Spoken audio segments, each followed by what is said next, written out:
DraftKings Sportsbook and Casino is coming soon to Ontario. Soon you'll be able to legally bet on all your favorite sports, ranging from the NHL to UFC, playoff hoops, and so much more. And that's not all. What if we told you the hottest new casino will be available right from your phone? DraftKings has all the latest features and promotions, ranging from daily odds boosts to best-in-class casino games, and so much more. Soon you'll be able to place a same-game parlay, score daily odds boosts, and play your favorite slots games anytime, anywhere in the province. DraftKings is safe, secure, and reliable. Best of all, you can deposit and withdraw your cash whenever you want. Get excited, Ontario. DraftKings Sportsbook and Casino is on the way. While you wait, check out DraftKings now and tell them I sent you by using the promo code RINKRAT. That is RINKRAT. That's promo code RINKRAT. DraftKings Sportsbook and Casino coming soon to Ontario. I'm really hyped about this myself. Absolutely favorite thing to do. Saturday, when the NHL randomly decides to shove all the games into one day for whatever reason. You start off in the morning. They usually got games 1 p.m. all the way to the West Coast games at night. You can sprinkle a responsible wager here and there throughout the day. Makes it so much more entertaining. It's the best thing to do. Check it out. DraftKings Sportsbooks and Casinos, promo code RINKRAT. Gambling problem? Call 1-866-531-2600. 19 plus, physically present in Ontario. Eligibility restrictions apply. See DraftKings.com/sportsbook for details. Subject to successful AGCO registration and execution of an operating agreement with iGaming Ontario. We're recording. Yes, sir. Welcome, everyone, to the Rink Rat Report podcast. Just remember, we said we're recording before Machine Gun Kelly. We're recording after a little bit of a tough game in Sunrise, Florida that happened between the Leafs and the Panthers. Joined, as always, by Josh and Jason. How's it going? Alive, not dead. Good. Really good effort week from the Leafs to come back from that 6-5 deficit tonight to tie it up to go to overtime. I guess that's a glass half full kind of way to look at it. But anyways, let's get into some recaps, shall we? Yeah, let's get into the week. Let's run through this entire week. So we started off at Scotiabank Arena against the Winnipeg Jets, a highly anticipated matchup. I find one thing that made me realize from this game, it made me realize that the North Division wasn't good for much, but it did strengthen the rivalries between Canadian teams. Unfortunately, some absolutely crapped the bed this year, but with others, it really strengthened that rivalry, I feel like, especially between fans. So coming into this game, Sheldon Keefe decided to the Leafs decided to put in Simmons and Clifford for this one because it was a highly anticipated physical match. And did someone get like a 10-minute or something? Something happened early in the game. They were trying to keep it under control. Or am I thinking of that's the Tampa game. That's the Tampa game. Maroon and Simmons. This game was physical, though. Physical. We had our physical fourth line out. Yeah. Wayne Simmons, 7 minutes played. Wayne Simmons had 14 minutes played Jets and Flyers game, and he had 10 hits. Like a hit in a minute is kind of crazy. Mm-hmm. So he played well. Kyle Clifford got into a fight, which is all we can say for him this past week, I got to say. Oof. But the Leafs went down early 2-0 and just came back and absolutely slapped the hell out of the Winnipeg Jets 7-3. And thank God, because there's a certain individual that works for a certain company that, the Line A over Matthews guy, I'm not even going to say his name, that would have been annoying beyond belief if the Leafs blew this one. But they didn't. Thank God. But 7-3, up and down game. Giordano first goal, first gaff also, but very fun game. And Matthews hit 50 in that one. He did. Yeah. It feels like it happened a year ago, but Matthews has a lot more now. He has a lot more now. Yeah, buddy. Anyways, then we went into Philadelphia, where Keith Yandel's Ironman streak ended because they decided to scratch him. I laid out the stats on Twitter. I think it's the right call. You can't just keep, it's a limp body back there. He's one of the worst defensemen in the league this year. Maybe that's something to discuss, but I don't know. Anyways, This one was a sleepy game, I got to say. The first 2 periods were absolutely horrendous. All of the action happened in the third period. The Leafs eventually chugging ahead of the Flyers there. It's kind of disappointing in Philadelphia there, I got to say. Really bad. Yeah. 6-3 final. A decent game from Jack Campbell. His first game back from injury, which was really nice to see. I believe we got another Austin Matthews goal in this one. Yep. Surprise, surprise. But this was a game, I mean, very, very sleepy game. Not the greatest effort from the Leafs there. Nick Abruseze NHL debut. That's all we can say from that. He didn't do very much in that one, but that's okay. Sleepy game. Turned it on in the third. Helps you go to sleep at night because that was kind of boring. 6-3 win, though. 6-3 win, got to say. All right, now let's get into the meat and the potatoes exciting of the week. games. It's funny that we're saying exciting games, and they both occurred in the state of Florida. Exciting hockey games in Florida. You always got to watch out for the Florida man. Exactly. But so the Leafs ended up, it was a tight game between Tampa for about half of the game, I got to say. It was 2-2 at one point. Leafs and Tampa both trading chances. Very, very fast-paced game. I mean, Tampa's got some players on that one. But the Leafs' first line just kicked the skull in of the Tampa Bay Lightning. And you could see how much it just like the level of it wasn't Vasilevsky's game on that Kerfoot goal, I got to say. Kerfoot walks in, Vasilevsky pokes it, it goes off his shin pads and in. Just the all-time tough game. And then Austin Matthews, nice. People criticize, I don't know, people are looking for something to criticize on that 50th goal. It was an empty net. All right, how's 3 5-on-5 goals for you? Just booger flicker 3,000 top cheddar on the best goalie in the league. How's that one for you? That was a nice shot. That was beautiful. I have a hot take. That was a really good shot. That first line, they had 4 goals and 4 good chances on top of that. Michael Bunting not having scored a goal in a while is just, it blows my mind because he's gotten some very good chances. Looks snaped. And he's really, really helping this first line. Like, don't get it twisted. He's still playing very good hockey. And the Leafs are, like, they made it impossible for the Lightning defense to break the puck out. And not, like, Jan Ruda had an all-time tough game in that one. Like, the Leafs first line made it hell for him there. Yeah. I wonder if he's the guy that plays with Hedman in the playoffs. That's the only thing I thought of watching that game. Ryan McDonough was out on that one, right? But he's mostly played with Hedman all year, which is interesting. Yeah, so I think they'll probably have to switch that up because he had himself a game. Oof. Especially that Marner goal. Yeah. Just strip and bang in the back of the net like it's nothing. But 6-2 game. Let's move into tonight's game. We'll take our time with this one. Yeah, let's get into the because flow. This one was I don't even know what to say. I'm not even that mad at this point, just because just how many times this has happened to the Leafs in the past not that long, right?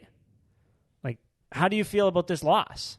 I feel fine. I'm okay. I feel they fine. blew a 4-goal lead. But the circumstances were wild. First of all, the goaltending made a huge difference. When you're that 5-3 goal, it sounds so insignificant. 5-3, you slept 2 goals, but they had just given up a goal, right? It wasn't really his fault, Shalgren. Gudis walks in on a PK. He's basically dumping the puck in on that shot, and it goes in.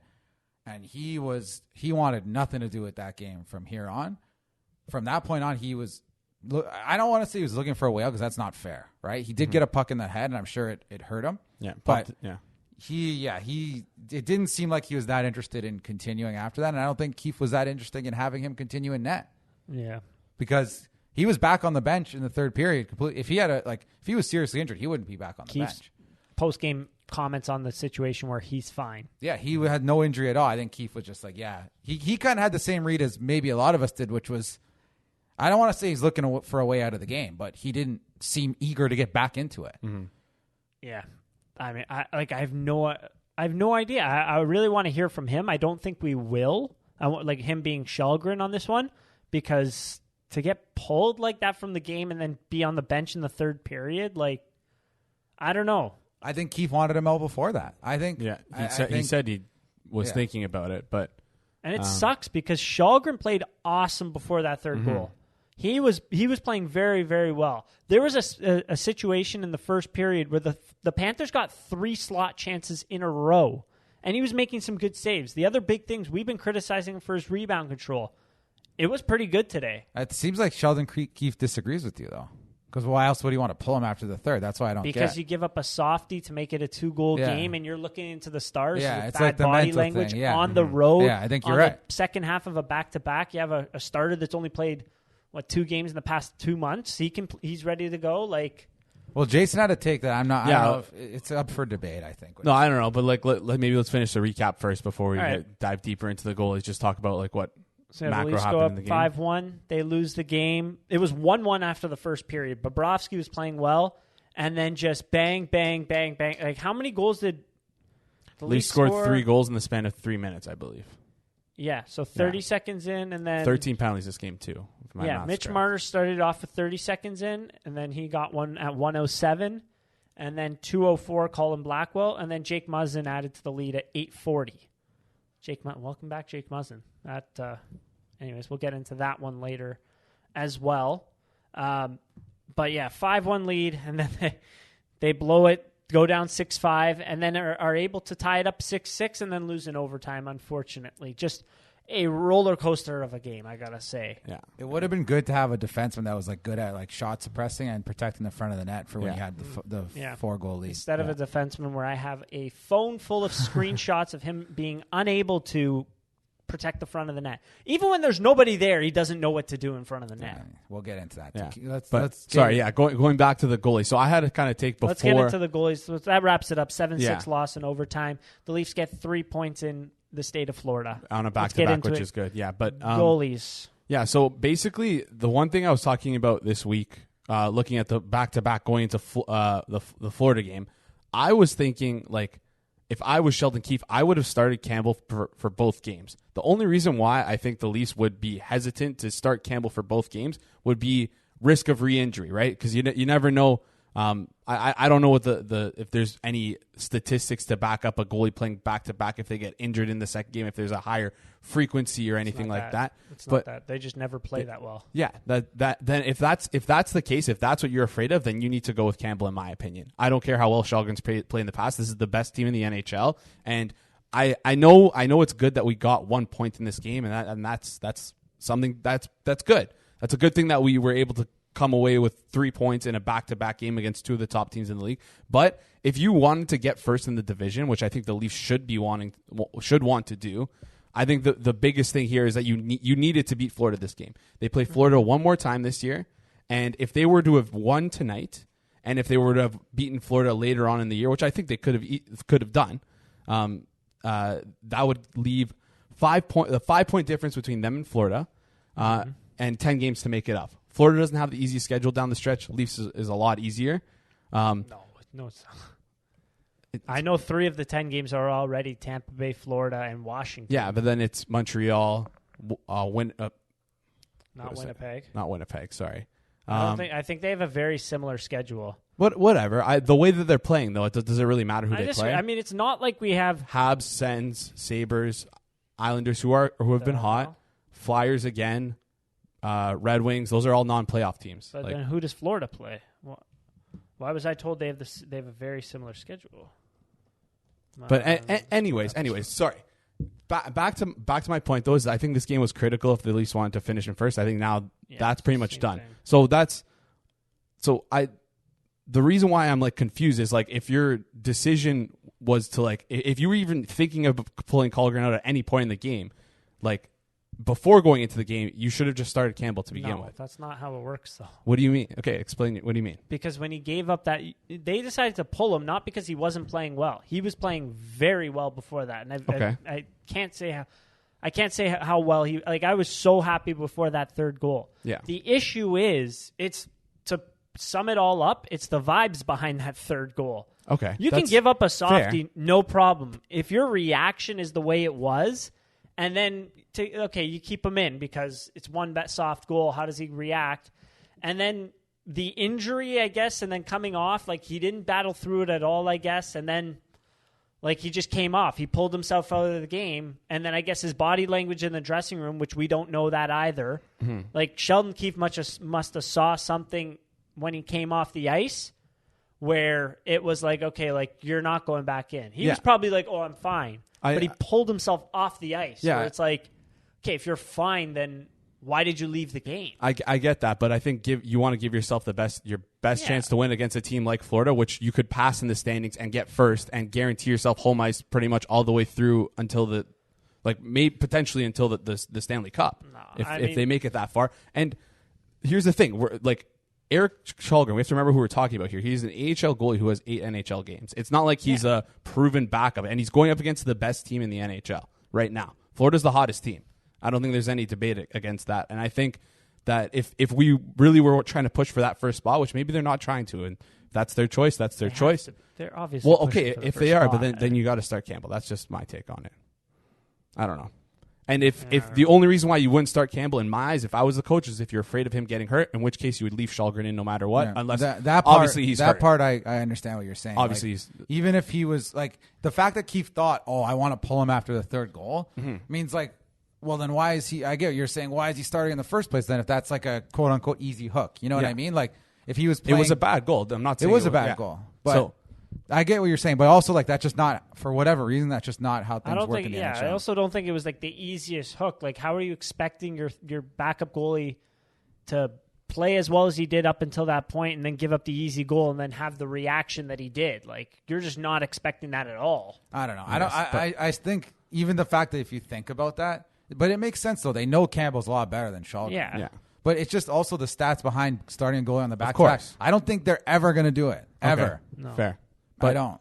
Yeah, I don't know. I just think that putting Muzzin in that putting Campbell in that situation could have been like, oh, it's just bad. Like, it's just bad vibes for him. Like, we know, they put him in a tough spot. But he played well. He played fantastic. He also had to go in. Yeah, of course, But they could have taken him back out. Is my point. Like they for the 2 minutes. He didn't Sheldon really Keefe said it was David Alter tweeted after in the post game interview. Sheldon Keefe said that Källgren was okay to go back into the game, but he didn't want to put Källgren back in the game. That's the part that probably looked like a wreck off the ice. I mean, that's where it's like, okay, you could have physically, but do you really want like someone that's going to be a complete sieve to go back in? Like, we know that Campbell isn't the strongest mentally, and he was like not happy after that last goal. He grabbed his stick and looked like he was going to smash it over the post. I don't know. Like, he seemed like he was fine recovering from these goals and not letting them get into his head. I think he'll be fine after this. I hope he is, but I'm just saying it could have been disastrous. It's like could have. Someone's that mentally fragile where they give up in a relief effort and they don't play to their superstar expectations and they crumble from that. That's telling that you have to move on from this guy. Well, that's what he was doing before he got hurt, essentially. He's like being the sulkiest sulker I've ever seen. Yeah, he was, because he was also not playing well against Seattle. That's the point. If you put him in and he plays like crap again, it's like, oh my God, I just lost against the first place team when my team needed me the most. Like, that's why, right? It's an unenviable position, and the point is, if he's shown in the past to not react well to unenviable positions, you're willingly putting him in a bad spot, right? On a relief effort, if he's still doing that, that's like, okay, dude, come on. But Jason's right. After the last goal, he went to slam his stick on the post. Maybe go take a look. Frustration. I think just frustration. Maybe. I think he'll be fine mentally. After I agree. I hope so, but I'm just. But now, like the ripple effect is you're 8 points behind Florida. You're not catching them. Sorry, you're not catching them in 12 games. That's almost impossible. Mm-hmm. You're not going to gain like essentially a point per game against Florida. I don't think they were doing it anyways. I mean, Florida plays, I saw the schedule. They play Ottawa, they play Montreal. They have Ottawa, Montreal, and Detroit twice in there as well, I saw. And then but you would have been 5 points back and played them again, is the point, right? That's pretty close. But they blew it, so they don't get that luxury. You got to hope they get home ice, though, against whoever they play in the first round. That's a really important thing that people just gloss over, because the Leafs always choke in the first round. Like, shout out DraftKings. Like, go look up their odds when they play at home versus when they play on the road. And take that over having an extra home game in a 7-game series. It makes a huge difference. It'll probably sway them to being favorites against Tampa Bay in the first round. People are going to hear them and be like, what the heck? The Leafs are going to be favored against Tampa in the first round? Yeah, if they have the home ice advantage, they most likely will be slightly favored over Tampa. So it's important as well. But the goal in the playoffs is massive. Mm-hmm. There are teams that do start goalies both nights of the back-to-back, though. Yeah. It happens, but I don't think the Leafs will ever do it. Though? Winnipeg does it. Calgary did it a couple times with Markstrom this year. There's other teams. I don't know. Vancouver's done it before. Vancouver's done it with Thatch. Yeah. Yeah, those are. I want to see the results, though, what happened on the back-to-back. Yeah, no, it's proven statistically that goalies on the second. They're going to play worse. That's why teams stopped doing it, right? Because there's like an overwhelming amount of data saying otherwise. So I forget which goalie it is that actually has played well on back-to-backs. It might be Hellebuck. I can't remember which game, but they were pointing out specifically like him as an outlier who's actually played really well on the second night of a back-to-back. I mean, yeah. But also, I'm not surprised, again, Campbell coming off an injury, like not playing back-to-back, but it's an interesting thought. I also don't think a risk of re-aggravating a rib injury is that high. It's not. It's like not zero, obviously, but it's pretty low. And they held him out for like a month. So yeah, a good amount of time when it was supposed to be a couple of weeks. But it was a crazy game. I want to. Do you want to move past the goalies, or do you want to talk about more? Like Campbell played really well against Tampa, like you said. He played very well. He was steady against week. Philly. Yeah. Like it was a great comeback for him. Philly, yeah. There was one play, that glove save in the first period. Thank God he caught it, but like I thought it was weird because it came one way and then it went back the other way, which is usually a difficult play to make. But he still had his foot planted, and I thought he was going to be able to easily slide back across. And he just fell straight on his ass. And luckily he caught it, but I was like, okay, that's it's not a good look I remember to start that. early. Yeah. But he stopped it. But, you know. That was a good confidence save for him, though, I think. Yeah, thank God. Because if that went in, oof. Especially against Philly. I mean, they always play down to their competition. This is getting ridiculous how bad it's getting. But I don't think they played that bad against Philly. The first period I thought was not sleepy. okay, but they were getting outshot. They got outshot in that game, but the first two periods it was tied 2-2, I believe, going into the third. Yep. And then that's where they blew the doors off them. Yeah, but it's like, well, you can't I do get that they played down to their competition sometimes, but you can't expect them to like blow out every team every night. Like Winnipeg, they started poorly and then they absolutely blew the doors off Winnipeg. That was playing way above the competition for me after the first 2 goals that they let in. Oh, yeah, when they were back. dominant. But yeah, a lot of penalties in that game too. Holy smokes! Yeah. Winnipeg is very undisciplined. That's an interesting team in the offseason because, like Mark Scheifele, did he even play in that game?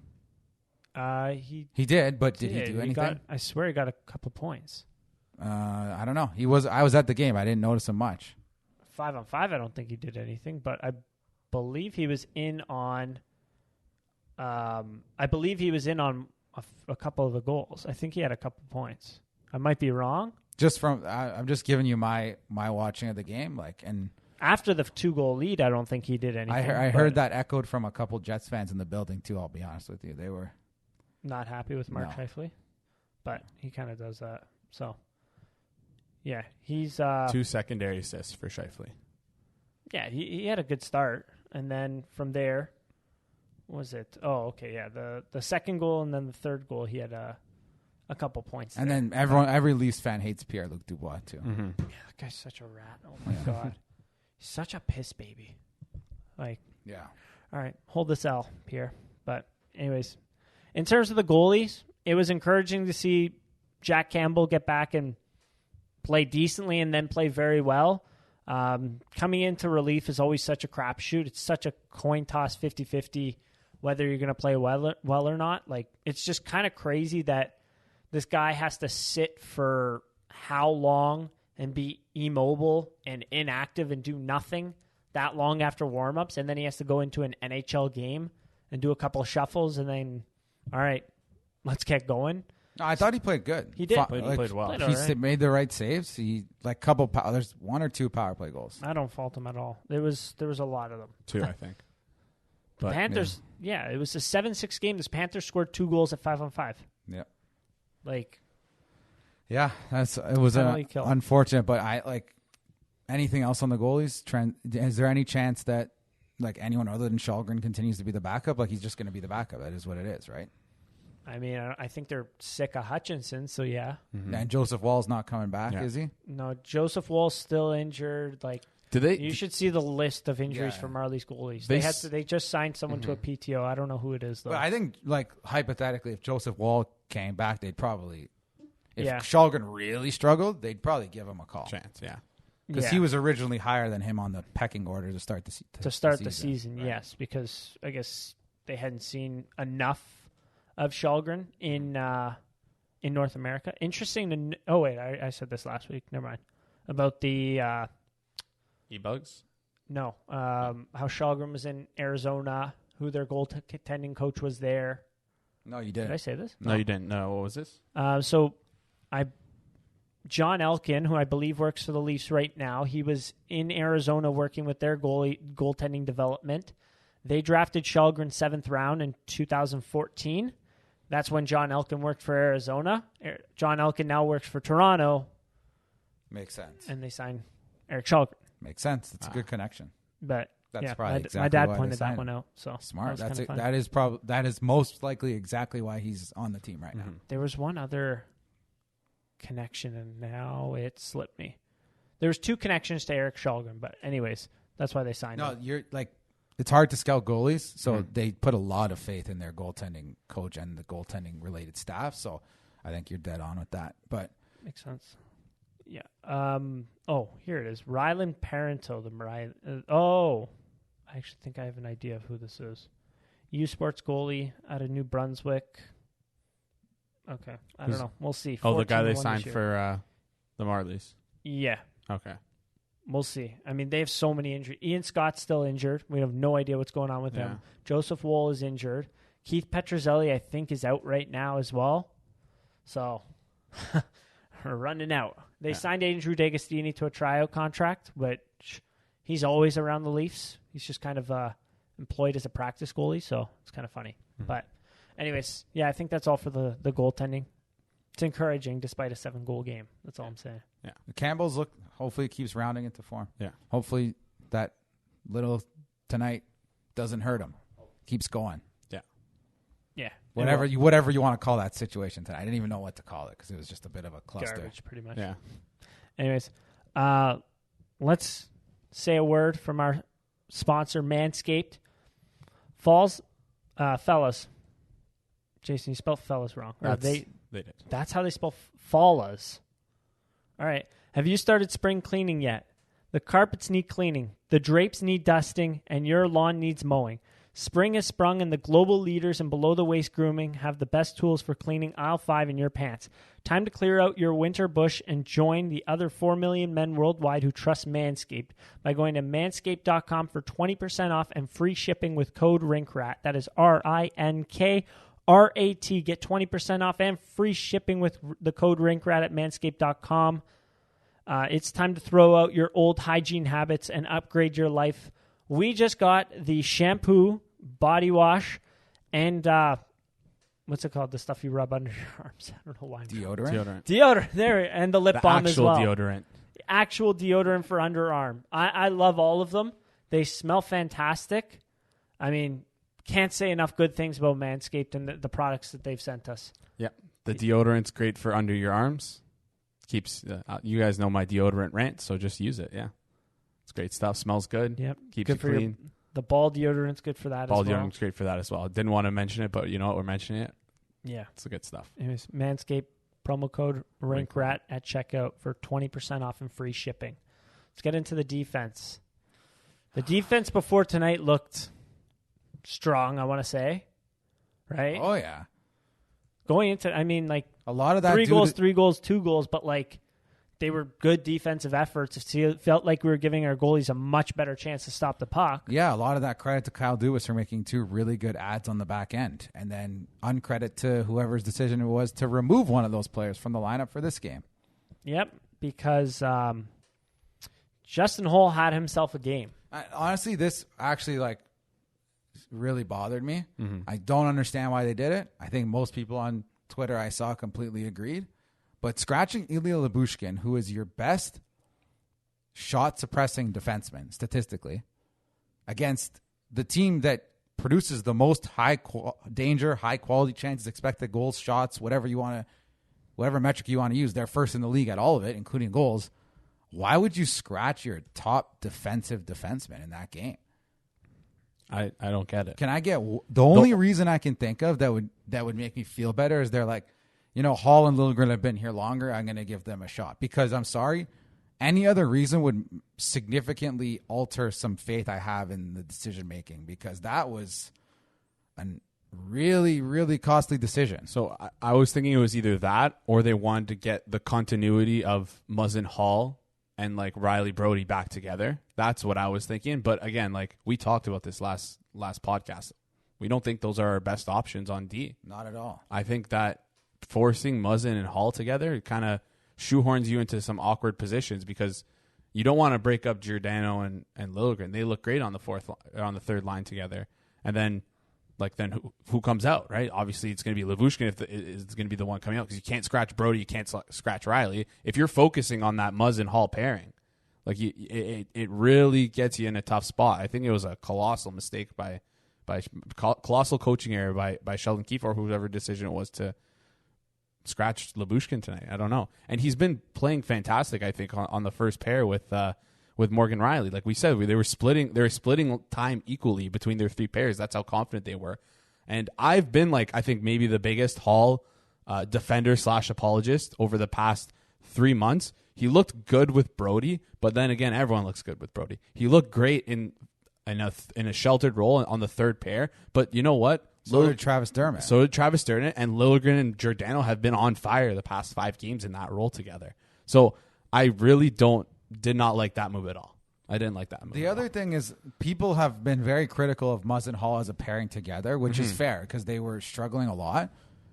They messed up the other pairing, which was Riley and Lyubushkin and Brody Hall, to put Muzzin back in and then shuffle everything up again. Yeah. They could have done a seamless transition of Muzzin goes in for Hall. That's it. Every other pair stays the same. You put Muzzin in against the best offensive team with your most stable defenseman to have him have a very easy transition back into NHL hockey. I'm sorry, Justin Hall, you sit for the game.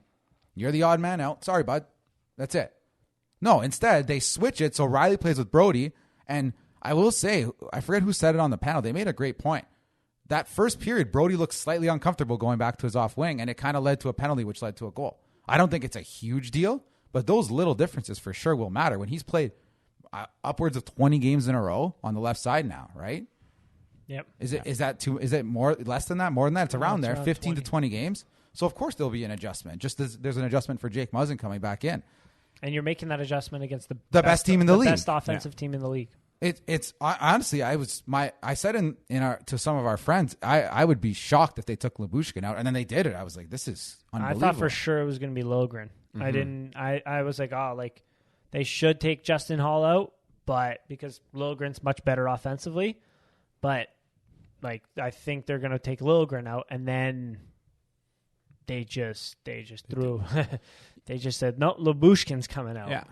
It all right. Makes no sense, honestly. Also, it's not like they were playing them more evenly at 5-on-5 for sure, but Tonight, yeah. Hall and Muzzin are going to get the tougher assignments, which they did, and Hall and Muzzin are going to play a lot on the penalty kill, which they did. Hall was terrible on the penalty kill. He was pretty weak at 5-on-5. It was a really bad game. They were up 5-1. They didn't have their best shot-suppressing defenseman, and they lost. They blew it.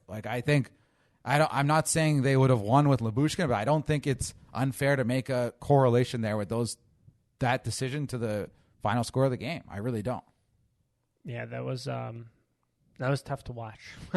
That's for sure. Just to watch it all unfold. I mean, when they scored at 5 to make it 5-2, you just I don't know, this team sometimes you just it's just oh, here we go again kind of thing. Especially after that 5-3, it's like here we go again. And you'd like in those situations to have one of your very good defenders, own zone defenders in the game. It's a no-brainer. You scratched him for a guy that does what? What is Justin? You've said it before. What does Justin Hall do well? Can we put an Instagram story of do the question and leave it open for answers? What does everyone think the strengths of Justin Hall's game are? And I'm very curious to see what people say. I bet you would get 5 to 10 different answers on what people think the strength of his game is, because I don't think people know what the strength of his game is. I don't know what it is. He's not. I don't know. I think offensively, his numbers kind of are okay, but it's I think he looks most comfortable skating the puck up the ice, which is he's also not that. He's not good. He's not very fast. He's not very skilled. Mediocre at so many things. I think below average. Yeah. Joe made a great point. He's almost always the product of whoever he's playing with. 100%. That's it. Yeah. if his partner is struggling, he will also struggle. Like, he's been playing with Brody for how long? And then when he played with Sandin as well in that bottom pair, everyone was saying, oh, how great is Justin Hall? But it's like, okay, like, his partner he's playing with is also pretty good. Like, he will never elevate anyone. That's where, like, I feel like, okay, like, cap-wise, cost-wise, it's like, oh, okay, you have a whatever fourth defenseman kind of there, but you have to make sure that the third defenseman is very good, or else it's just a complete disaster, like what we saw earlier this year when it was him and Muzzin was struggling, right? So, I mean, tonight was just like on the penalty kill. Oh my God! Like he made some. He tried to box out Jack Campbell at one point. He did like some wrestling twister move with his legs and almost tripped up Campbell. It was insane. Like. And he slid to block a shot, but he didn't slide. He just plopped. He plopped on the floor in front of our goalie. It made no sense. Like, which goal? It was the first goal. He didn't box out Sam terrible. Reinhart. He didn't get under the stick. Didn't do anything to try and make it hard for Reinhart. Got under him. Yeah. It's like that. That's not how this works here. And then someone said the third goal as well, which I can't even remember. They're all blending in. It wouldn't be the third one. It would have been the second or fourth. Third one was Gudas. Oh, the third. Okay. So the fourth one. There was a scrum in the corner, and he was the low man in the corner, late. and the forward leaked out of the scrum, and he just stood there, and then he ended up getting the puck on the back door and scoring. Oh, that one. Okay, yeah. That was also kind of on Tavares, but yeah.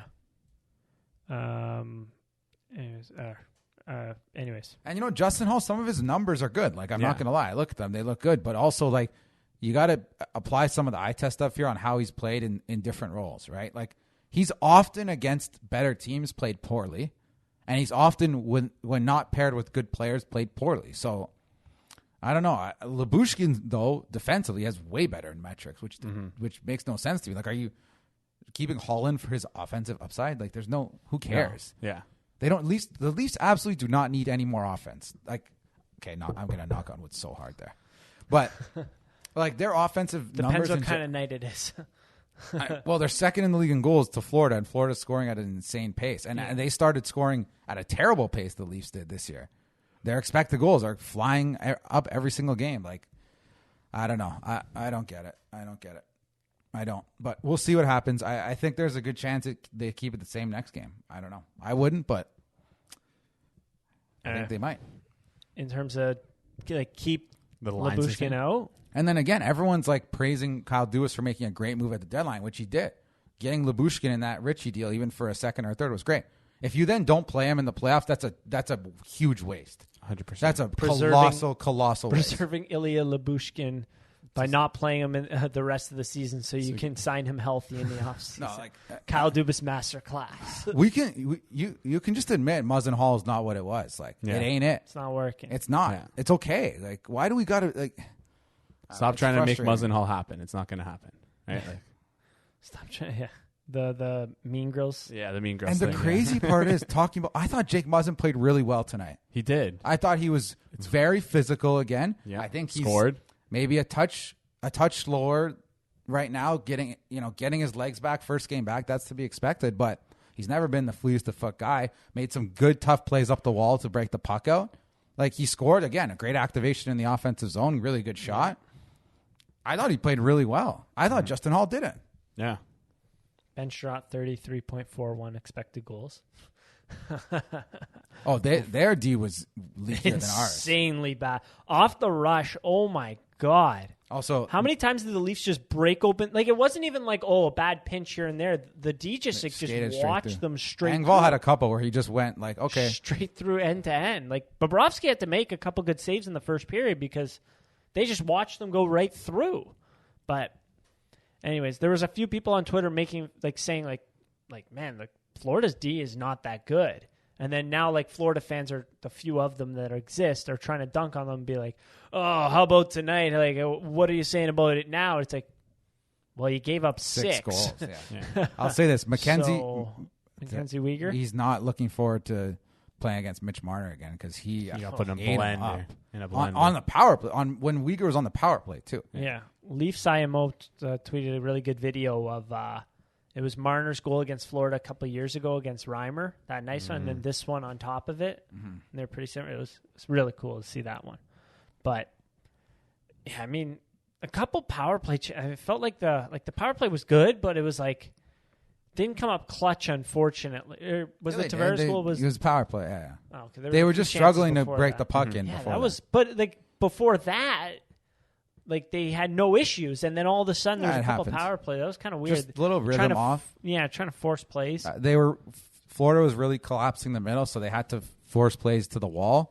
A lot of it went to Tavares. Like if you would prefer, it would go to Nylander's side because he's more fleet of foot, and it kind of makes Tavares have to like do a little bit of a protecting the puck situation. And sometimes he just made the wrong call on where to put the puck after that, which happens, right? It's a tough play when you don't have speed entering through the middle, but they ended up scoring. Like Tavares in front is his absolute bread and butter right now. It's always been a strength of his, but right now that's like overwhelmingly the strength of his game. Yeah.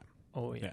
And I mean, it doesn't hurt. He's playing with two pretty fast players that exactly had themselves.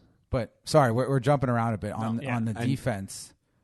Let's stick to what do we want? Like I want Lyubushkin, Liljegren, and Brody on the right side. Yeah. And then Riley, Muzzin, Giordano on the left. I don't see how they don't keep Riley, Lyubushkin, Muzzin, Brody, and Giordano. I think after tonight they're taking Justin Holl out. But the thing is, here's the thing: if they put Muzzin and Brody, they're not going to want to split that thing up again. Yeah, no, because they're going to be really good together. Yeah. Well, so then are they going to take Liljegren out for Hall? Maybe that would be the next move. Yeah, that'd be the Liljegren, swap. Giordano has worked out so exceptionally. They've been really good. I think they have one goal allowed at 5-on-5 in like the past 3 games. No, like 3 games maybe. They have 2 together, I believe. Oh, okay. And then Giordano got wild. That was so funny. That was one bad play. Just kind of caught an edge off balance. It was the rest of that game. He played fantastic. Yeah, he played well. The rest of the game, he scored. Yeah, scored 2. He wants to score a lot. He's always calling for the puck. It's kind of funny. Yeah, he loves ripping that shot. He's he's so competitive. Like, and then he's generating good chances as well. Like, he played with Brody for a couple shifts at the end of the game. I don't know if you saw that. I think that was PK penalty, the PK thing, but. Well, they've had a lot of PPs and PKs before, so it's like there was obviously I don't know what the reason was, but yeah, that was probably I think Jason's right. That was probably why, but I'm wondering why did he decide that duel? But especially at that point in the game, we talked about it. It was like 5-ish minutes. It was after the power play with like 3 minutes left. So you got 2 minutes with TJ Brody tonight. 3 Corsi for, 0 against, 2 shots for, 0 against, and 100% expected goals. Did Muzzin play with Liljegren at all early in the year? I'm trying to remember. Earlier in the year? No. Yes, he did. Did he? How many games? Muzzin with Liljegren. You remember the St. Louis game? Yeah, but it was one or 2 games. It wasn't like an overwhelming. No, amount. it was like 2 or 3. Okay. Yeah, okay. That's what it was. I thought you sure. meant like consistently. No, they've played. Yeah, they've Couple definitely times. landed together. They're left. And it didn't end up going very. And then I think it was a Rangers game in there as well. It didn't end up very well, but Muzzin also didn't play very well. Liljegren looks good. He looks comfortable now. Oh, yeah. It's great when you deploy a guy in the correct spot and he can flourish and doesn't have to maybe overthink and play against the best player in the league every night, even though they played a lot against Kucherov's line. I saw someone on Twitter say they played against Kucherov and Stamkos, which they're on different lines, which maybe, check. Kuch Stamkos? Yeah. They played. They did play They together. jumble, but the line that was in that game, they were on separate lines most of the time. Oh, okay. But I'm just saying, like, he played against both of them in separate occasions, though. Yeah. So he played 10 minutes total against either Kucherov or Stamkos, which is it's a lot. Like, yeah, and they played well. I mean, I don't know. I clicked on the wrong team. Anyways, I really do like the Giordano Liljegren combination. I mean, I think just keep that rolling, and then whatever else works, just stop tinkering with the lines, and like hopefully, I pray that they do not do what they did last year, where that we have to put this guy in to keep him fresh, keep him engaged, whatever. No, enough. This is the National Hockey League. This is not the nice hockey league. So I've had enough. Quickly, Kucherov and Point were the leaders against playing against Liljegren. 6 minutes, and Liljegren won the expected goals battle pretty handily. Same thing with the Corsi. But it's easy to get confused on the Lightning lines because they love jumbling the tops. Yeah. The Kucherov goal Stamkos took they play like 5 minutes Yeah. together every game.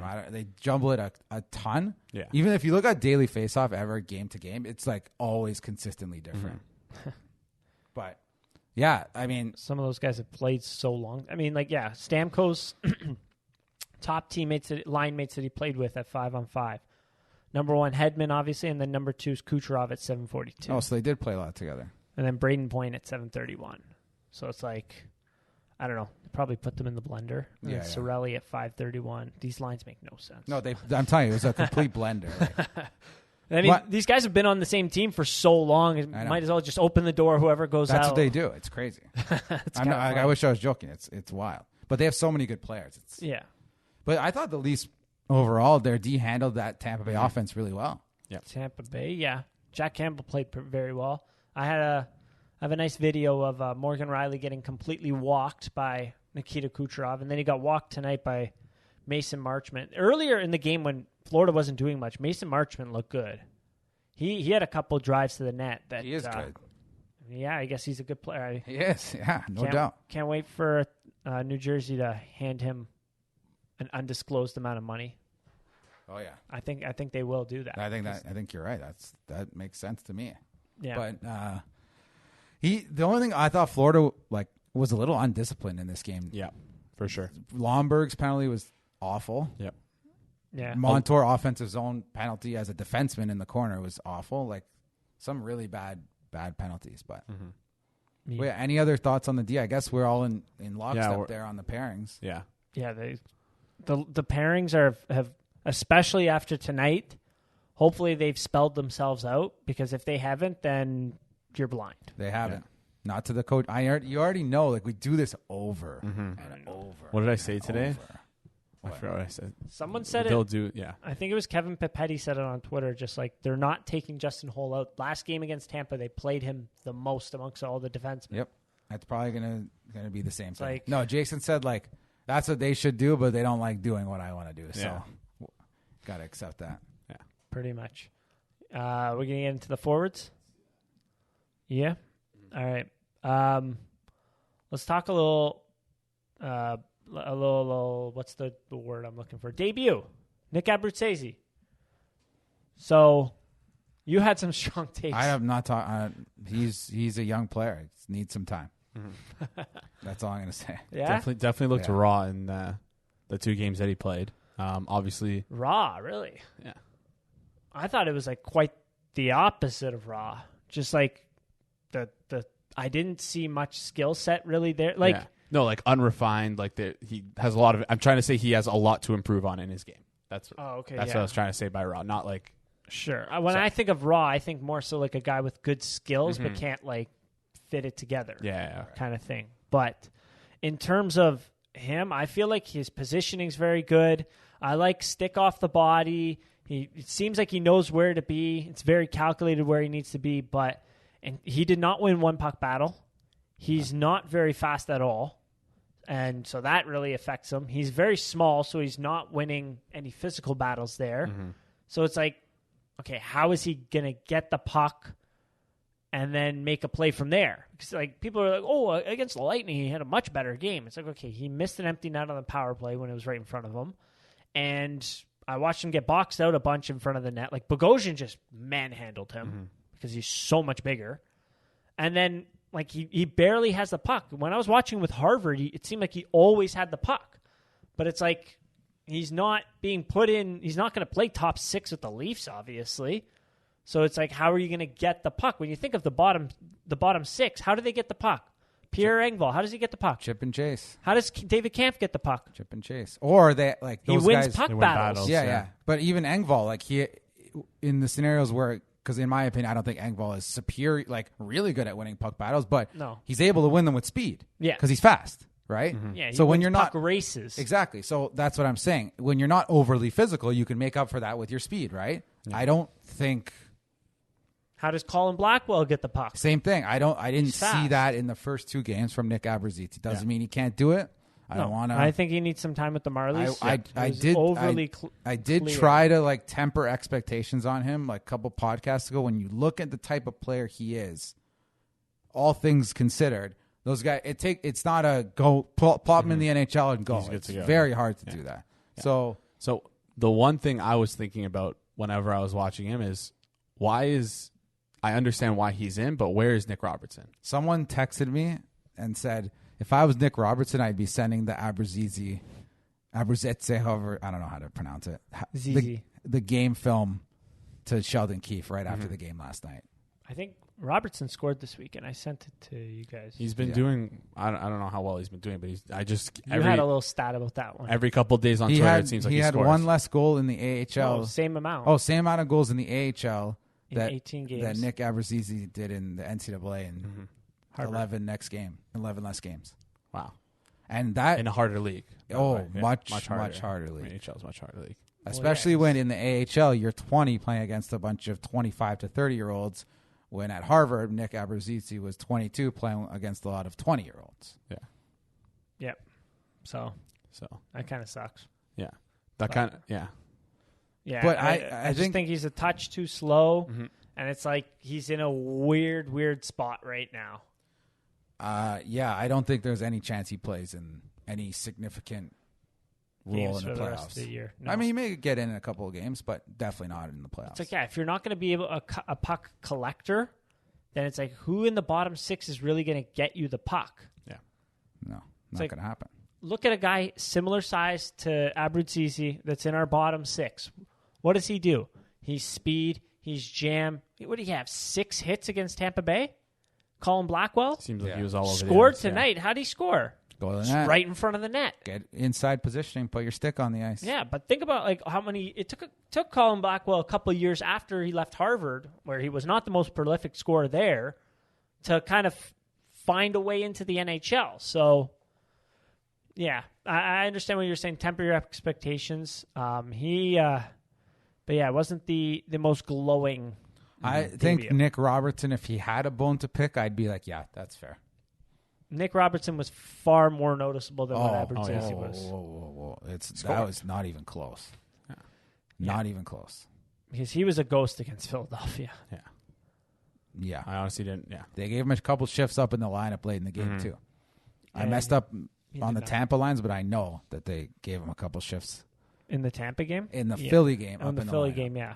No, it might have been Tampa as well. So Philly, he got 4 shifts the entire he got very few shifts the entire game, and then he got 3 in the end of the third period. I know that for sure. Yeah. And on Natural Stat Trick, you know how they have the shift charts? They were all white, meaning 0-0, 0-0, 0-0. Yeah, it looks like he played a shift with one with Tavares line and then another one with the Nylander line as well in the third period. So I mean, we theorized it that possibly the agent forced the Leafs' hand to make him play. I think some NHL games. That's a good theory you got there. You gotta take this game film and burn it and learn from it and then burn it. Mm-hmm. I think for his development, he should be in the AHL for a full calendar year. Yeah, because those two things I brought up, how are you going to get the puck on your stick? And then, then from there, okay, what can you do for him? Whatever. So what's his path to a successful NHL player then, hypothetically? He needs to get faster. Yeah. Plain and simple, he just needs to get faster. Because he's not going to put on 30 pounds and start winning puck battles.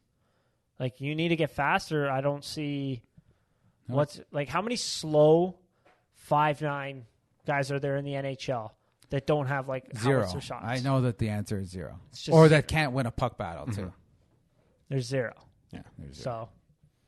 So it's spelled out in front of you. You got to get faster. Yeah. But on the flip side, that's why maybe a guy like Matthew Nyes, what you were saying, Jason, who I think is raw. I think his refined puck skills are not elite. He's not, as Josh Simpson, who's a friend of the pod, had a great video breakdown saying, his puck management needs to improve, but look at him skate in a straight line and look at him chase pucks. He put can someone through the boards. He can come into the NHL day one and do those 1, 2, 3 things, which is skate as hard as he can, relentless forecheck, run guys through the boards, and play a Kasha role where he's just throwing pucks on net. And I think that would bring a lot of value if he can do that consistently to a fourth line, for example. So 100%. Something to look out on. And he did an interview with TSN today. I didn't get a chance to look at it, but it was Masters. It was talking about. He had some good things to say about Abruseze in that one too, but yeah. Someone pointed this out. Does he do that interview if he's not going to turn pro right now? I don't think so. No, It'd be weird, right? Someone else pointed out, is like, Nye says he wants to play in the NHL this year. It's like, okay, so do I. Yeah. Will it happen? Yeah. So I think they're going to give him a shot. We'll find out because he plays. Today's April 5th. He'll play April 7th, right? Against. April 7th is the Frozen Four. And it'll be wrapped up soon after that, right? Like it's not going to last 2 weeks. Sign and like off he goes. A week from now, he could be playing. Yeah. On the Leafs. A week, yeah. Yeah. I could say a week. Yeah. 100%. So we'll see. I also did get to watch some tape, like I think before last episode, but I didn't talk about it, on Alex Steeves. We saw him 3 games with the Leafs. Pretty quiet 3 games. I mean, had some issues here and there, but did have some chances and whatnot. I think he needs to develop his game away from the puck a lot. He's got a very, very good shot. Very good shot. Very good release. Pretty good hands. Not like the quickest. Not the best on puck battles. So it's like, okay, like he needs to, in terms of, finding space. There was a couple things that you've pointed out in terms of positioning where you need to look for players to do. I didn't really see that from him. So there's things that I actually see in Abruzese's game that he does, but I don't see it in Alex Steeves. So that's where I think he needs to develop his game away from the puck a little bit. Maybe get a touch faster as well. But he's having a promising AHL year. He is putting up some good points, and he is scoring a lot because he has such a good shot. So hopefully he can work on that stuff, and then you got an actual contributor in the lineup coming up. But as of right now, I don't think I think your best bet is Nick Robertson. Mm-hmm. I think so too, and I think I really hope he gets another call before the end of the season. I do. Yeah, especially with the way that the fourth line has been juggled throughout these past couple games. Yeah, I'd love to. I think he should be. He should be the one in the mix. He should be in the mix right now. Yeah. Continuing with forwards, what do you think of Kyle Clifford? It's interesting because he stunk. How's that interesting? He stunk. Yeah, no. I was just gonna say it was interesting that he played 10 of. Sorry, of the last 10 games, he's played. He's played in 6. Sorry, let me pull up the stat. He played 6 games or 7 games. So he's actually played a lot more than I expected. You could tell me he played in 8. I wouldn't know because he's been invisible. He got in 1 fight. So yeah, he's played 6 games and of our last 10 games, he's been in 6. I don't know why that was so hard for me to say. Because I distracted. That was my fault. I was gonna say that's the interesting thing because it sure doesn't feel like he's played that many games. Sure doesn't. And he, like you said, he's been kind of invisible other than that fight. I really don't understand why he's in the game. Like Josh said tonight, if the whole point of Kyle Clifford being in the game is to be big and hit, just put Wayne Simmons in. No point of scratching Simmons at this. Simmons is just a better version of that in Boston, Kyle didn't Clifford. They? Yeah. Where they scratch. Yeah, I just don't. I don't know if this is just like Sheldon Keefe trying to be sending a message to Wayne Simmons, but yeah, I just don't. Message received. He scored. Yeah, he scored. Yeah, that's how they took him out after his best. Like I know he played against Tampa. Wayne Simmons played 14 minutes between the Jets game and the Flyers game. He had 10 hits or 14 and change. He had 10 hits in that time. He had a goal in that time. He had 1 fight where the refs said no, and split it up for some reason in the first. And then in the third period, he beat the wheels off Zach McEwen. Oh my God. This is not a non-fighter. Zach McEwen is a major fighter in the NHL. He beat the wheels off this guy in their barn, his former home. Like after that, you got to take a look. It's like, okay, what has Kyle Clifford done? Simmons looks like he's trying to get a spot for a playoff game 1. He's been playing with his ass on fire, right? He's been on really going about as hard as I've seen him go in a year. Someone pointed it out after I did the rolling the chart of the rolling numbers for Wayne Simmons. Individual expected goals per 60, and it went from 1.3 in November to 0.82 right now. And someone criticized him. They're like, okay, he had his second kid. The second one's the most difficult. Okay, around that time. Oh, okay, but I don't care about that. Yeah. I'm sorry. Like, how does this impact me? Oh my god. Yeah, you know what's And funny? then after that, after he got scratched, he got back in there. He played well. It's funny, like just thinking of like the amount of times that Mitch Marner or William Nylander over the last 5 years have been like dogged on by every single play. Like no excuses given, right? Those guys when they're not playing well, Leafs Nation dogs on them, no excuse. But Wayne Simmons, second kid. That's second kid. Can't criticize. Hasn't scored in 40 games. Second kid though. No, but the guy that criticized me though, if you look at their Twitter account, I'll show you it later. Like anyone that criticizes the Leafs, they go on essays like going after them. Oh, so he's like, just a diehard Leafs fan. He's a diehard Leafs fan. I like that. But the other thing I wanted to point out is I was at the Winnipeg game, and I'm so pissed that they didn't let him fight Logan Stanley at the end of the game. Did they not? No, I think That's what it was. That's what I was thinking. I think Stanley was just not going to fight him. I think Lowry was going to fight him because Stanley's Lowry. a big. He was going after Logan Stanley though for sure. But he needed big 6'4" Logan Stanley needed 6'7" Logan Stanley needed 5'10" out of Lowry to stand up for him. Like, an oversized pylon. Yeah, he's like the dog meme. You know the dog meme where it's like the big jack dog, and then like it's like when the refs are near him, big jack dog, and then like when the refs are like 5 feet away, a little tiny doge. I need help. Yeah, like. But by the way, we've gone this whole time. We haven't talked about the first line, which is crazy. Well, they're just the best line in the league, and they have been since the beginning of the year. I think like it's becoming like we got to figure out the rest of the 5-on-5 production. Tonight, the Leafs had 2.8 expected goals at 5-on-5. That line had 2 of the 2.8 expected goals from 3 players. That's wild. Oh wow! Like Bunting had like 1 point something of them. Yeah, he was on fire. And he couldn't score. He couldn't find the back of the net. That's crazy. That he's so snake bitten. It's crazy. I know. I don't know how he doesn't bury. And sorry, while we're talking about the lines, does anyone like Engvall, Kampf, and Nylander as a line? No, it's awkward. It is. They really were awkward. atrocious tonight as a line, numbers wise. William Nylander somehow had 0 5-on-5 production He at also all. only played like 8 minutes of 5-on-5. No shot attempts, nothing. 0 individual expected goals. He's 0. I think he was sick and feeling it, and that's why I don't think they played him very much tonight because of that. They put him out there and he had spurts. That penalty you weren't too happy with, but no, that was. I'm gonna agree with one of our other friends. It wasn't the greatest play at the blue line by Matthews. Yeah. But that was a good play defensively by the player on Florida, right? So you turned the puck over, and then you had 2 backtracking supporting players, and you did 90% of the effort to skate there. Don't lift near his hands. Like it's like a very simple thing to do. And he had Riley coming in. He was right there through the middle too. So it's this is the second time that Nylander in 2022 has had a non-COVID related illness. Yeah, I don't know. Right? He kind of looked sick in the second period intermission It interview. was very. Got to get him on that vitamin. That's why D. they didn't play him that much. I don't think he was very well, but he scored. scored. Yeah, he scored. So maybe he just needs to eat his vegetables. I don't know. But I'm not criticizing William Nylander. Like, in what world does he fit with David Kampf and Pierre Engvall? No. It's just an awkward, very awkward combination. they look awkward. Yeah. And then you put anyone else with Kampf and Engvall, and they just chip the puck in, and like that's what they're supposed to look like. So yeah, I mean, what has been Nylander's production at 5-on-5? 5-on-5 specifically since they put them together. It's been 0.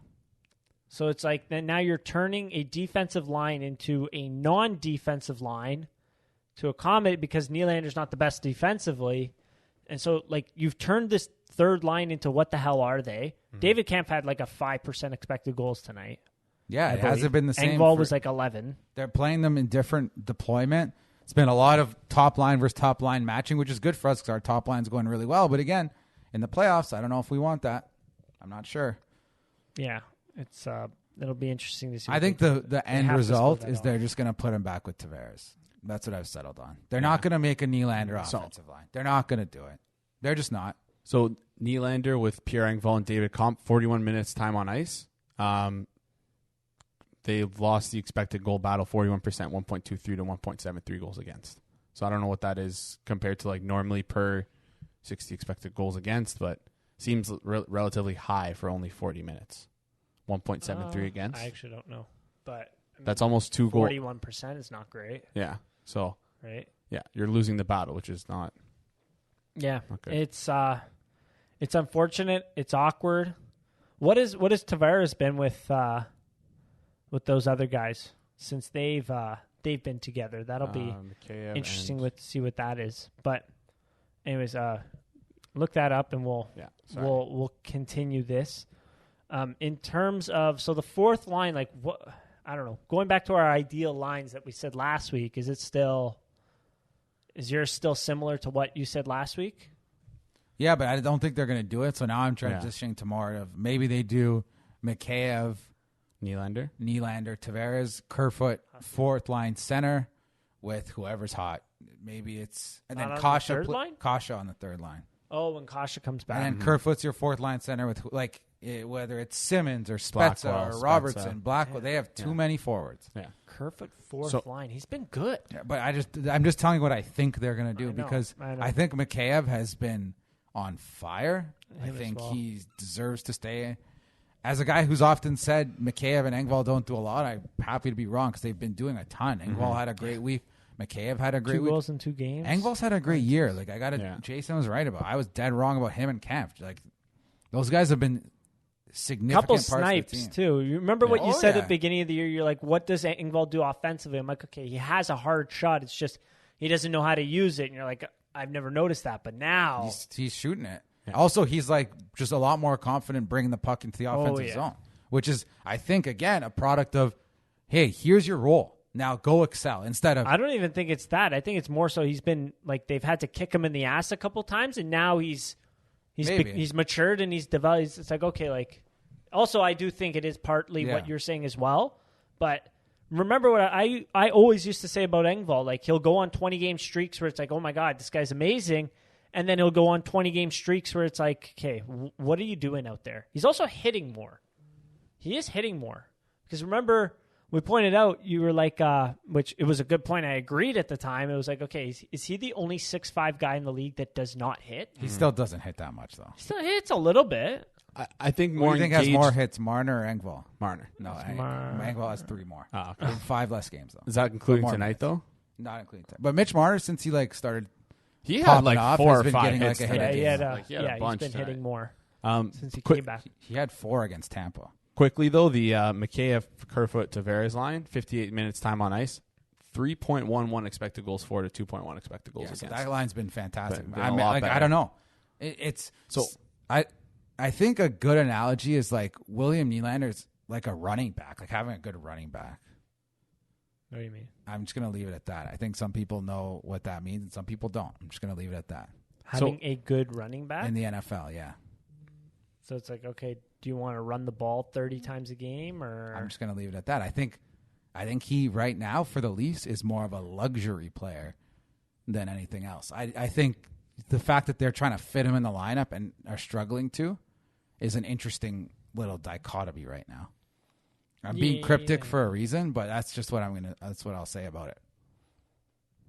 I don't know. I mean, like it's I don't know. He's a very good player. He's still producing on the power play massively. This is just 5 on. I think power play is fantastic. 5 on 5 right now. I think he's like a fish out of water. I don't know where they're going to put him. Yeah. So I know it's limited minutes, but even like the per 60 rate comparing the Tavares, Kerfoot, Mikheyev line to the Tavares, Kerfoot, Nylander line, like 51% expected goals for, 2.78 expected goals for per 60, compared to 3 expected goals for per 60 for the Mikheyev line, and then they're only allowing 2 expected goals against compared to 2.6 expected goals against. So that line's been a lot better. Yeah, it's just and again, small sample, only 58 minutes. Let's not overreact, but hey, it's been like 5 games. Yeah, it's been 5. About 5. Well, I think the eye test would say, other than tonight, I thought Tavares' line was a bit of a struggle tonight, but so was the third line. Yeah, but, I think eye test that line's been pretty good. Kerfoot, Tavares, Mikheyev. So especially I don't know. I find it unfair to the team, like trying to shoehorn Nylander into that line. If you think that's going to be better for them, but it seems like right now down the stretch, that line's performing better, and you shouldn't have to feel like you have to force this guy in to. But if you don't force him in there, the third line isn't working as it should. It's like, is he going to be the fourth line? Yes, and fourth line, and find ways to get him more minutes if that's the case. Clip that, put it on Twitter. Jason says Nylander on the not fourth on the line. fourth line, but you know what I'm trying. You know what I mean. I'm not saying he should Not play fourth line 13 5 minutes. forward. Yeah, I'm saying they should scratch him. No, yeah, just I don't know. It's kind of not fair to the guys who are playing well, right? So I feel like the way that we're talking about Nylander now is like kind of how like us a little. I mean, I don't know. It's the Marner of the beginning of the year. Yeah, but that was like 10 games. This has been like 30, 40 now. Yeah. 40 plus games now. Yes. also like Tough. the difference in between like the highs of either one is also massively different. How many 5-on-5 points do you think William Nylander has this year? Not a lot. Not a lot. He's minus 15. He's okay. I don't know. Like if someone's gonna attack me at night if I criticize the guy, so I don't know what to say. But he's been a average to below average 5-on-5 NHLer by most metrics so far this year. Wow. It's just I'm just looking at it. Like on ice or individual? Yeah, on ice. He has 33 5-on-5 points in 69 games. I bet if you did his 5-on-5 points per 60, it would be middle to bottom of, like in the NHL. If I had to guess. I mean, yeah, he has a lot of 5-on-5 minutes. 965 would be third on the Leafs. And I'm not ripping on him. Like Yeah, I feel like if you criticize the guy, someone comes to your house with a pitchfork. But like, does anyone think he's been a spectacular 5-on-5 player this year? I don't think so. No, not at all. He's 6th on the Leafs in 5-on-5 points. Behind Tavares, Kerfoot, Bunting, Marner, Matthews. Yeah, if you go off Evolving Wild's GAR, goals above replacement model, Which is like similar to WAR, right? I'll give you Matthews. Okay, Matthews is 17.7 goals above replacements offensively, 5.7 goals above replacement defensively at even strength. So that's really good. Mitch Marner is 14.8 even strength goals above replacement on offense and 2.5 on defense. So those are both really good. William Nylander is 0.2 offensively in terms of goals above replacement and minus 0.5 in defensive goals above replacement at 5-on-5. Wow. What's the chart look like? Good because of the power play. Oh, wow. I wasn't expecting that to that level. Holy hell. But, all right, wow. Yeah, it's been... So, yeah, one more thing. Of forwards with minimum 500 time on ice, William Nylander's 102nd in points per 60. 5-on-5 or total? 5-on-5. Yeah. Yikes. Behind Boone Jenner, Brady Tkachuk. I mean, he has the one positive I can find. He has more primary 5-on-5 Yeah, points he's got a ton of than primaries. Yeah. He's not getting That's a lot good. of secondary. But also, like assists, John but- Tavares is in the same boat here with Yes. these even strength numbers. So that's why I think a fair hypothesis is that's why them together has not been that good and why we're trying to look at it apart, right? Yeah, that's the main. That's how we got here in the first place. Well, that's right? why they're currently not on the same line. Exactly. We So said it for like 20 games before then. Like Yeah. these guys are not working together. Yeah. And again, I think maybe in the playoffs it looks different. Who knows? But I have no idea where William Nylander's playing on the Leafs, which is a weird feeling. It is very weird. I mean, I don't know. Like, I have no idea. That's why I kept saying, like, earlier on, like, you have to keep Tavares Nylander together because or else if you split them up, it's like, what do the lines look like? It's really, really gotten very awkward and weird with the forwards. I mean, you could, other than the first line, like you could almost put like a random name generator for the rest of the lines and tell me that's their playoff roster, and I'll believe you. Yeah, and the problem is like it's been okay because the first line is scoring essentially such a at a. ridiculous We've never rate. seen it for the Leafs. I'm sorry, for when I've been watching Leafs, I've never ever seen a line score at this rate ever. No, I don't like. Well, it makes sense because they said Marner has like the most points in like a 30 game or some random game stretch, which is always a hilarious stat. But like that's true. Like they've been absolutely on fire. They've pulled up that 30-game stretch stat, like, but they keep 8 changing games it. in a row. They went from 33 and now it's like 30, and then it's like not the last 30, it's the next 30 after that. It's like, yeah, he's been sick lately. They keep framing it. Yeah, this 30 games. No, okay, like on games that end in a Y. I don't know, whatever. He's been the best against the Leafs or amongst the Leafs, and then on top of that, you didn't even mention. Okay, Marner's on this 30-game heater. Okay, he's also playing now with a center that has the most goals in Leafs tied for the most goals in Leafs history for And a single has, like, season. Essentially on pace for like 50 goals in 50 games in that same time frame. Like, it's crazy. Yeah. Didn't score tonight, though. I don't know how. He had a lot of chances. But, well, back at it on Thursday for him. Any other it's hard to keep going over the forward lines because I still think we want to see Robertson. I think that's the biggest thing for me is that I think he's proven right now that he deserves to be in the But lineup, Andre especially with Kasha is Vancouver's skating, right? So he's going to be, and he's a top 12 forward on this team. Yeah. He is. Like, And even if you add in Robertson, he's still a top 12 forward. given that Mrazek's also going to be out for the rest of the season. They have no issue bringing anyone in and out. Which is now, God.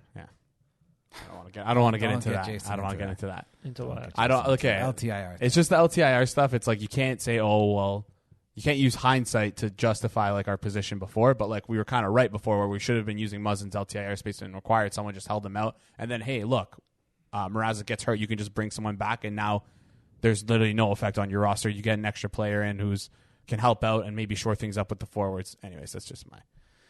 I don't know what happened with that LTIR. It was a mistake. Simple as that. There's only 11 games left. Not It's like only- they held him out.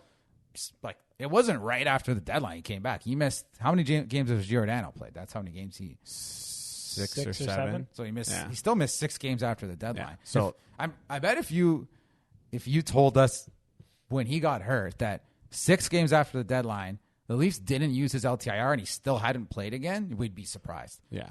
I bet it would have either been he's back like pretty soon or he's out till the end of the season is what we would have suspected. But Definitely a missed opportunity, I think, is the best way to But chalk it's like, it how up. is management supposed to, like, unless they force him to stay out? that's I what don't know. every other team does. Yeah. It's a concussion. Yeah, it's that's something true. where it's like, Aaron Ekblad's not coming Even- back. He's liking tweets about coming back for the first game of the playoffs. Yeah. Oh, They made shirts for Tampa, $17 million over the cap. yeah. This is the worst. That's kept why the secret in owners, their per cheese. Elliot Yeah, Friedman, yeah. that's why they got mad because Kucherov had that press conference after we won the Stanley Cup and was laughing about LTIR, we're over the cap kind of thing. Yep. That's why they're like, oh, we need to crack down on LTIR. And then Jeff Merrick brought up a good point. It's like, okay, like you can propose it, the players have to agree to Which it, they're and not. why would they? yeah. That's less money in the league. Yeah. There you go. But anyways, with the Leafs forwards, first line's buzzing. I feel like certain players are playing well, McKayev, but in Engvall, turns, Kerfoot, Kerfoot's playing pretty well too. But overall, in terms of like lines 2 to 4,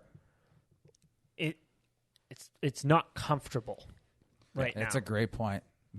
It's very awkward. It's It's where we were at with the defense before Giordano came in. Yeah, you're right. And It's there's just like, no okay, one certain coming to guys save are the playing day. well, but what the hell is going? Like, why are certain guys not working? Like, and I feel like the first line is really, really covering it up, Yeah. Yeah, and it's the like power play too. The power play is really covering it up as well. it's like we have a puzzle, and the first line is like the border. We finished the border of the puzzle. Like this is solid, and we haven't put together a single piece in the middle of that puzzle. Nope, not at all. So we'll see. My last thing I have about the forwards, I thought Tavares was going to die when Gudas stood him up at mid-ice Yeah, that could have been bad. in the neutral zone. He came back, he got a shot, but like He was good. Gudas standing you up in the middle of the ice there, like they just kind of bounced off each other. I thought Maybe he held up a bit there. I think he did because that could have been ugly. And like good on Ratko Gudas from learning from his like suspensions work. Apparently he learned because if that was back in the day, he would have elbowed him straight in the head and sent him into tomorrow. What do you think of Ratko Gudas? We played him twice in like 10 days now. I don't know. He hits a lot. He's pretty He's good. big. He's honestly like he plays his role like to a T. Yeah. Yeah. Just third pairing, physical. 315 hits in 67 games is absurd. Yeah. That is like absurd. What about the goal earlier this year when he scored and then got into a fight? Yeah, he's wild. Like, he's But he's been like this for like almost 10 years now. I remember when he was on Philly late in his Tampa career, he was like this. I remember, yeah, when he was a rookie, I think he only had like 4 points that year, but he was just laying out so many guys that it was like, Yeah. I believe the Leafs were interested in him at one Yeah, point. I remember. Yeah. I remember that. Yeah. it wouldn't have been a good fit though because they still needed a second line right D. Yeah, yeah. they would have Hennifer promoted. McKay. I remember that. It was like they were trying to add him to like Riley, for example. If I don't remember. think that would have worked very No, well. I don't think It's so. like, okay, a guy that's played third pairing D his entire career. Okay, now when he's 32, we're going to put him second pairing. Yeah, no. Nah, I'm not interested in that. No thanks. No. Any other thoughts on the forwards before we close that off? No, I feel like this time next week we do a podcast, they'll have jumbled the lines significantly again. I don't know how, but it'll be different. I think it'll be different. I think so for sure. Yeah. Do you add Matthew Nyes? Do you give him a serious look in the lineup? If they gave one to Nick Abruzzi, I think it'd be fair Abruzeze. too. Abruzeze, 100%. Why wouldn't you at this point at least give him a look? Yeah, that's very true. I agree. And I they're agree going to with that burn one. his ELC one year of his ELC anyways, I assume. Who, Nyes? They always it's just what they do. They burn that year. If he didn't play 9 games, Well, right? it would be just AHL. Possibly. Unless I think you can do where the first year is an ATO or something like that. Yeah, the agents like it because it gets them to the next deal Closer, easier. yeah. But maybe he's young enough where that won't be a case, which would be nice. But yeah, But we'll yeah, for see. sure, Nyes, when he signs an ELC, it's a 3-year. Yeah, 100%. So, I don't know. We'll see. We'll see what happens there. But, yeah, Frozen 4 championship. Hopefully he can bring that home and then another championship under his belt after that. Eyes emoji. The Calder Cup. Hopefully. You missed that. There. No, I got there it. we go. I got it. I'm a big Calder Cup guy. I said hopefully. Yeah, another Marlies parade in Toronto. That'd be fun. Yeah, that's all I got for the forwards there. Any other points that you had to make Nope. for this Please week? put Lyubushkin back in. Yeah. Please. Yeah. We really saw how badly we missed him in that lineup. That was just an utterly crazy game. But, yeah. You guys remember your first 4-goal blown lead with the Leafs? No. I do. Which one? 2013? 3. That was 3. Oh. That's why I It was had all 4-1. Yeah. Sorry. Yeah. Yeah. 4 goal. Sorry. 4-1, 4-goal. Anyways. Numbers. That's all I got for this week. Thank you, everyone, for listening. Go Leafs, go. The Rink Rat Report podcast is brought to you by BetStamp, the ultimate sports betting companion app. Track, follow, and analyze your bets across multiple sportsbooks. And while you're there, check out the world's first verified buy and sell marketplace for sports betting picks. Download the app today. The Rink Rat Report podcast is also brought to you by Season 2 of The Law Garage. Host Marco Sciarra, a Toronto criminal defense lawyer, interviews various criminal lawyers about the practice of criminal defense, gets them to share their war stories, and helpful tips for up-and-coming lawyers interested in the area of law. Out now on all of your favorite podcasting platforms. Step into the garage, listen to the experts, and get a tune-up.